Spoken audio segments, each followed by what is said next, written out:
Sawubona. Ake sikhulume ngamarobhothi. Umvele osenqenqemeni ku-urology.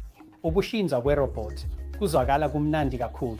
Kuyindlela ethuthukisiwe yokuhlinzwa kwe-keyhole. Kuyisisekelo sokuhlelwa kwe-master neslave. Thina odokotela abahlinzayo singama-master, kanti isistimu ye-robotic iyisigqila esilandelela nje izinyakazo zezandla zethu.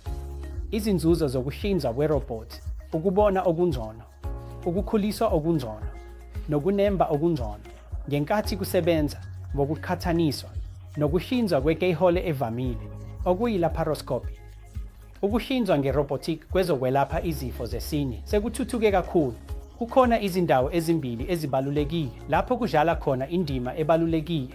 Esinye, sinomdlavuza wendlala yesinye lapho i-prostatectomy esizwa ngamarobhothi isiphenduke indlela yokwelapha eyigolide. Indawo yesibili lapho i-robotic yenze khona umehluko omkhulu, isemidlavuza yezinso.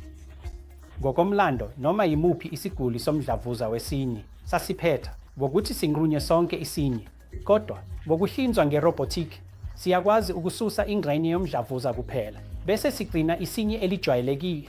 Nangokunokwenzeka, ngokusebenzisa ama-robotics, siyakwazi ukuhlinza ngisho nasezithweni zesinye eziyinkimbinkimbi, ukuze isinye esinikezwe uNkulunkulu esijwayelekile sigcinwe ezigulini zethu. Akukhona nje kuphela umdlavuza wesinye nomdlavuza we-prostate, ezicini eziningi zezokwelapha izifo zesinye. Ukuhlinzwa nge-robotic sekube nomthelela. Njengodokotela ohlinzayo wamarobhothi oqeqeshiwe, sinikezela ngezinsizakalo zethu lapha esibhedlela sase-Apollo uBanekata Road. Ngohlelo lwamarobhothi oluthuthuke kakhulu lwe-Da Vinci 3.